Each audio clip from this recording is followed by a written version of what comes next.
So my name is Danielle, and I think I'm going to start posting videos talking about my journey as a master's level graduate student in the clinical mental health counseling program. I just want to kind of build a community where we can share information, and even if it's just one-sided and just people who watch this will be more informed and feel a little bit more confident and comfortable with their own journey. I'm going to graduate in 5 weeks. So I'm inching towards the finish line. I'm so excited. However, this morning, I think it was the American Counseling Association. I think I might be wrong, but I think they're one of their chapters hosted a webinar, and so in the webinar heard a lot about. Well, the webinar was all about helping us prepare and study for the licensure exam. It's the one that's super long. It's like NCMHCE, something very long, and I don't know it. But yeah, so that's what the webinar was about. And now all of a sudden I'm like, okay, the stress is manageable, the anxiety feels manageable, but I am feeling overwhelmed, I think is the word. But maybe overwhelmed is like too extreme. Now I'm going into my Brené Brown mode. Anyway, so yeah, it's really overwhelming, and I think documenting the process might help others and might help me to feel like I'm a part of a community and I'm not in this alone. So yeah, I'm gonna start documenting. I guess I'll go ahead and show you guys what I have been doing thus far to study. So right now I'm in the parking lot during my lunchtime, in my internship. I have to go back soon, but this is the book that I've been using to study. So it's called Selecting Effective Treatments. It's by Lori W. Reichenberg and Linda Seligman by Wiley. It's a pretty common publishing house. So this book was recommended to me by my supervisor, and then also I found a fabulous girl who I'll put her YouTube channel here in the description. She was talking about best study practices and things like that, and she took the licensure I think a couple months ago, and she passed. So she also recommended this book. It's honestly an easy read. It's a lot of information. It goes disorder by disorder in the order that the DSM-5 is ordered, and it tells you a lot of good detailed information about each diagnoses. I'm gonna give you guys a really quick example. I'm not gonna read it, but I'll just show you. Okay, so it goes schizophrenia and spectrum disorders. Then it gives you a case study, like a couple paragraphs of a case study, and then it goes into the detail of every single disorder under the umbrella term of schizophrenia, spectrum, and other psychotic disorders. Within each disorder, it tells you the description of the disorder, typical client characteristics of the disorder, preferred therapist characteristics, intervention strategies, prognosis. So it sounds overwhelming, but if you're anything like me and you actually love this career and you like learning about this, it'll be fun. So what I have done is I have divided up, because if I don't give myself a schedule, then I will procrastinate. But if I give myself a schedule and a timeline that is structured, then most of the time I'm successful. So what I did is I divided it up. So I want to take it by the end of April. Right now is February 21st. So by the end of April, I want to take and pass the test.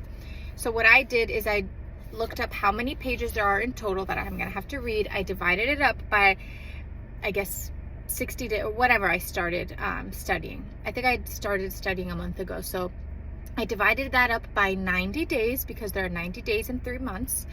And then I decided that I wanted to, like, realistically, I could read 4 days a week. I should have done 3 days a week. So if you're going to do the same technique, give yourself 3 days a week because you're still in an internship. You might have a job. You might have a family. You might want to go to the gym every once in a while. But anyway, so I divided it up, and then as I'm reading, I put like sticky notes so I know, okay, I've read for the day what I needed to read. I can stop on this page and continue the next day.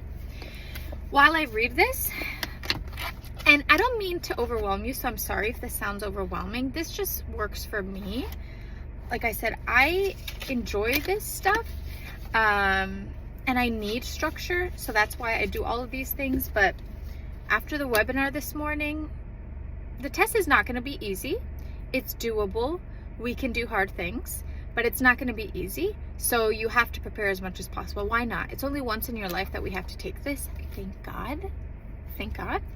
And you've already gone through a master's program, so we're doing well. We can do it. So as we're reading, I also take index cards. That's not the only thing I do. So I actually write notes in my notebook. Just show you. So I write notes in my notebook as I'm reading, like the less important stuff. And then when I read something and I'm like, this is like a test question, I feel like, or at least it's like very obvious that it's going to be very important, then I write it on an index card. And then I have, for the last week, 2 weeks, I've been reading these when I can. You can also record yourself in a voice memo reading these, and then listen to your voice recording while you're driving. That's what I've been doing. I also just recently learned through the webinar. Every time I think about the webinar, I'm like, wow, the amount of shit that I'm gonna have to do on top of this. But it's okay, because we can do hard things, and I truly believe in myself. Just my anxiety sometimes tries to remind me, like, it's really hard. And I'm like, yeah, but I've done hard things, and like, you're annoying, so be quiet. A little bit of anxiety is always healthy, obviously. So using that as fuel is my best advice. But in the webinar, they also said, so some of you might be aware of the program or website, nationalcounselingexam.com. My director recommended that. My supervisor did as well. A lot of people online did as well. The reviews on that website the reviews of that program are phenomenal. So basically it's a website, and you can purchase subscriptions depending on what subscription you purchase. Obviously the price is different, and the amount of time that you have available to use their online resources varies according to the price and the time period that you choose of the subscription. So I'm gonna purchase that probably starting next week. It's not cheap, but it's doable. I'm gonna purchase the 2-month one, and that is like $230. It might be a little bit, no, I think it's $170, and then I have that available for 2 months. Also, okay, so in the webinar, I digress. In the webinar, they talked about how those same people, they have a podcast, and in their podcast, they have episodes talking about all the topics that are going to be on this test, and they do update their content and their study content and resources to reflect the new exam, because this wonderful licensure exam updated, I think, in 2024 or now 2025.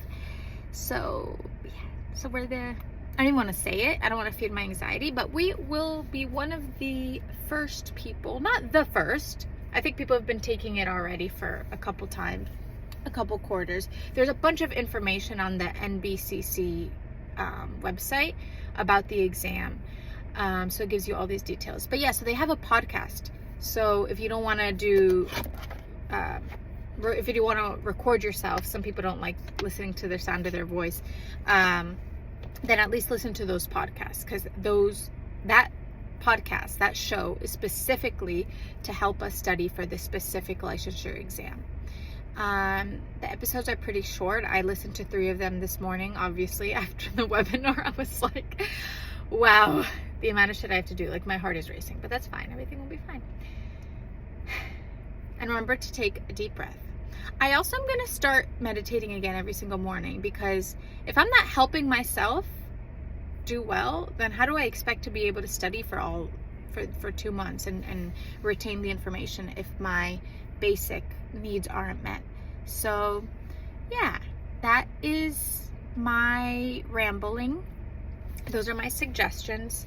Again, this is kind of the gold standard book that I have known to work according to the people I know and the little bit of research that I did. I did a good amount of research online saying that this was really effective. You just have to keep in mind that this was published in 2016 or 17.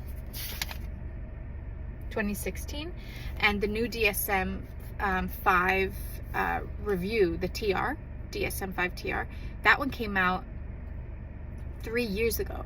So this is the 5th edition. It's the newest one, but it does not include the revised stuff from the DSM-5 TR. So just keep that in mind. But yeah, for the most part, I hope that this works. You guys, anybody, let me know if you know otherwise. But yeah, so I'm going to continue doing this, looking over my flashcards, listening to the podcast when I drive, and then I am going to purchase that program online. And yeah, so yeah, I'll keep you guys updated. Thanks for listening.